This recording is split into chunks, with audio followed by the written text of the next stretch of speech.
Welcome to the completely free high-ticket dropshipping course. Now, the aim of this free course is to take you from zero beginner to making your very first sale and beyond. Now, this free course is action-packed and fast-paced. It essentially lists out everything that you need to do in bullet point formats in order for you to make your store, to getting your first sale, and hiring employees and scaling your business. Now, I'm super excited to share this free course with you. And if you have taken any value from this entire free course series, make sure to drop a comment below if you have any questions. I'll try my best to answer each and every single one of them. So let's jump right into module number 1, which is business setup. Now, I'll cut right to the chase. Business setup is kind of tedious, but it is completely needed because we are building a actual business. This is not a free, or this is not an AliExpress dropshipping store where you set up a business and you launch ads within 1 hour. Business setup takes a little bit of time, but this is going to be your foundation of your business because this is not going to be some overnight success. So let's jump right into it. Business setup overview. Here are the 5 steps, if I can count, of setting up your business. Number 1 is going to be incorporating your business. Number 2, obtaining an EIN number. Number 3, Resale Certificate. Number 4, business banking. And number 5, business credit card. Now, I will leave a link to this exact Google Doc so you can also view all this information. Link in the description below. So, in order to incorporate business, so if you're in the US, things are fairly simple. If you're in the US, you would want to incorporate business in the US. If you're not from the US, that's completely fine. You can run your business from anywhere because you can set up a US LLC and then sell in the US. Or if you're in more established markets such as the UK, Australia, and even Europe, and any established markets that has e-commerce, meaning people are buying and shopping online, you can completely sell there. So with that being said, if you're based in the US, incorporating in your home state is the easiest. So for example, if you are in the state of Florida, then incorporating in Florida is going to be the most straightforward way in incorporating your business. Alternatively, you can also choose to incorporate in the no state tax state, such as Wyoming, Delaware, and there's a few others like Nevada, which is another one, but most popular ones are going to be Wyoming or Delaware. If you're outside the US, incorporating a US company, I would suggest using or incorporating that in Delaware or Wyoming because you're not going to have any state tax.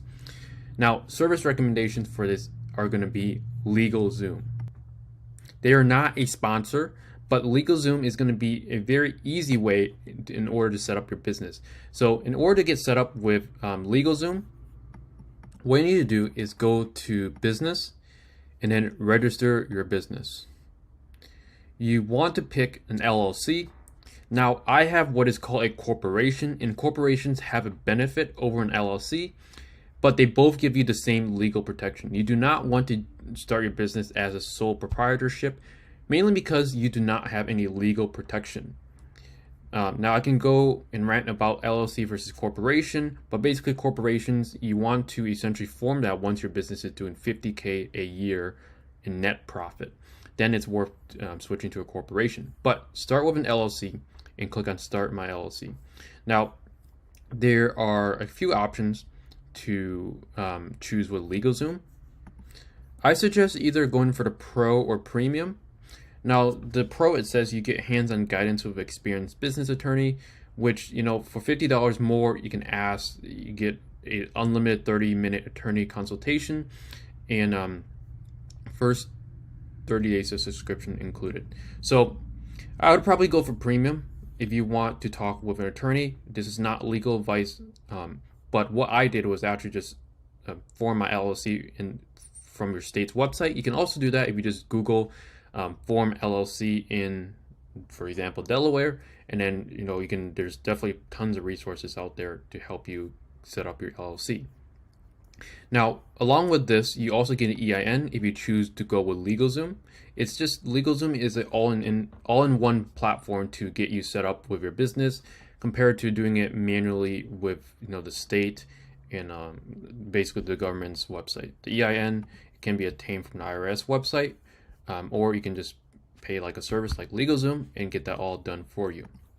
So once you get LegalZoom set up, what I recommend is obviously the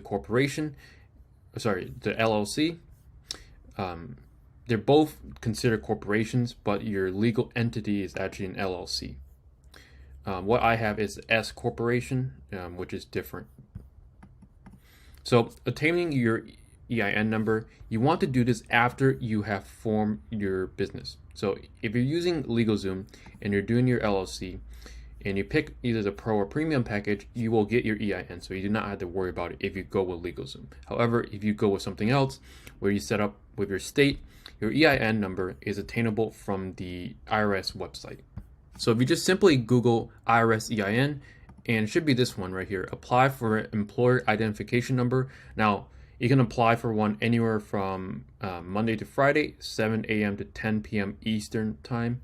And what you do is just click apply online now, and then just begin application. This is very, very simple. There shouldn't be too many questions about this. You just choose, if you're using LLC, click LLC. Obviously, this is not legal advice, as always.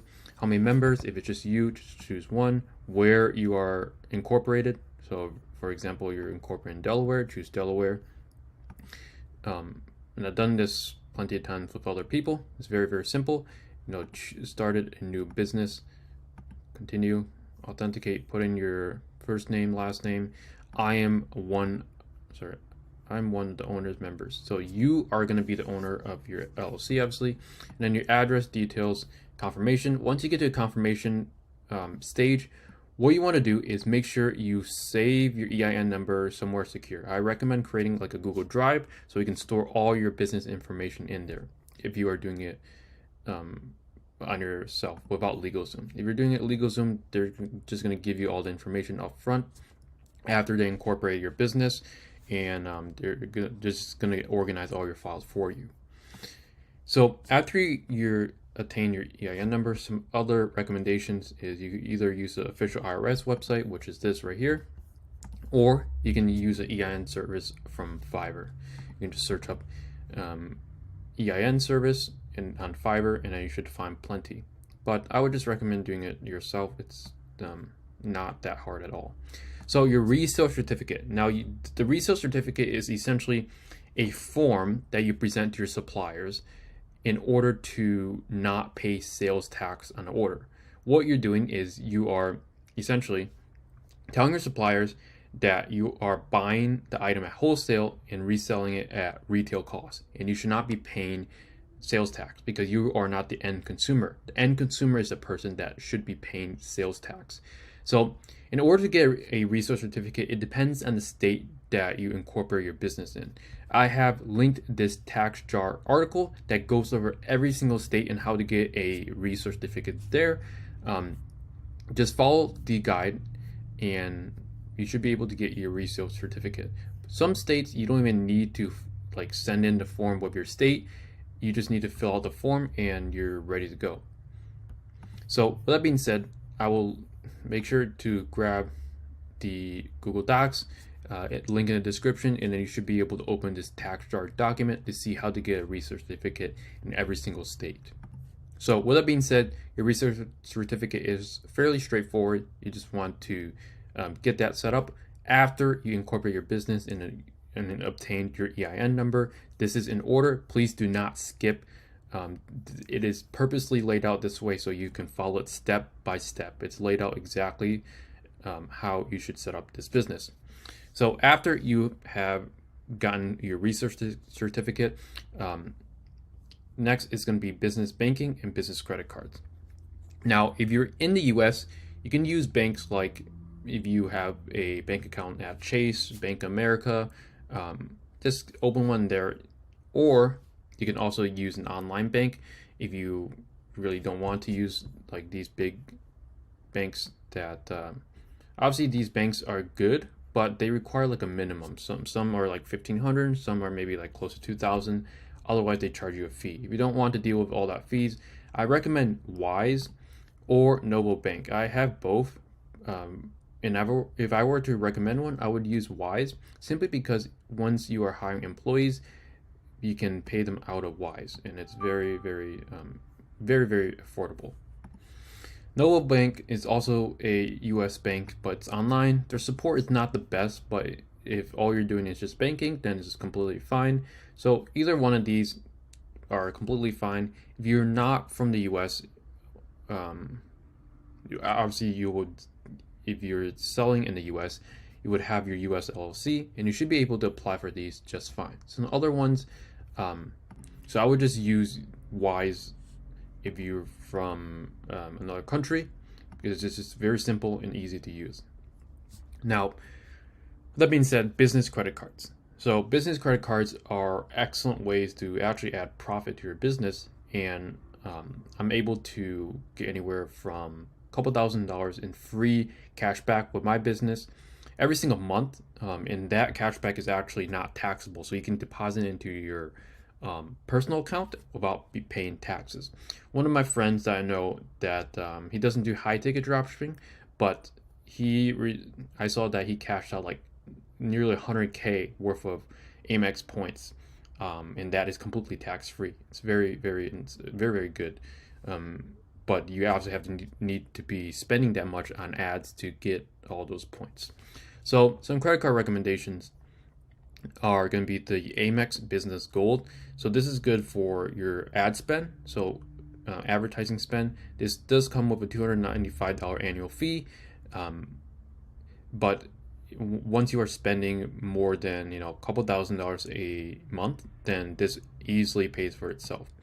Now, if you don't really want points for like travel, Amex is good for travel. You can get other cards that you can like boost this point exchange rate. They have the American Express Charles Schwab card, and essentially what you can do is get more value for your points if you deposit that into an investment account. But without getting too in depth, the Amex is good if you want travel, and Capital One Business Spark, which I also have this card, is good for cash back. You get unlimited 2%, and for most people, if you're not going to travel, I recommend the Capital One Business Spark. This is a little bit hard of a card to get into, but once you get into it, I really like this card. It's just very simple and easy to use. Some suppliers do not take Amex, so Amex is probably only going to be used on Google Ads and Bing ad spend or any other advertising spend. But this Capital One Business Spark, you have unlimited 2%, and if you just click on this link, you get a $500 annual bonus, and that's like you can get that money like deposited into your bank. They send a check, but after you spend like 50K in a year, which for high ticket it's not that much, because remember, we're selling very expensive items, and 50K worth of inventory is like, I don't know, 10 to 50 orders. So it's very achievable. So with that being said, those are the business credit cards I recommend: Capital One Business Spark or American Express Business Gold. And then some final words before we wrap this video up. So thank you so much for staying till this all the way until this part of the video. So some final words are just tips for staying organized. Make sure you create a Google Drive, store all your business information in there, set up folders in a way so you know exactly where each and every document is, and just start being organized at this stage of the business, because once you have more things going on, it's very easy to be overwhelmed if you misplace folders here or documents here and there. So make sure you are organized. Just create a Google Drive. And I also would recommend actually creating an LLC email. It can be a Gmail account. You can do, like, for example, your initials, LLC 123@gmail.com, or anything like that, and use that essentially to store all your business information. So your business setup, your EIN, your resale, your business banking, your business credit cards. Make sure you just make a separate email that's separate from your personal email. So with that being said, that is it for the completely free high ticket dropshipping course, module 1, which is business setup. I'll see you in module 2. And thank you so much for watching.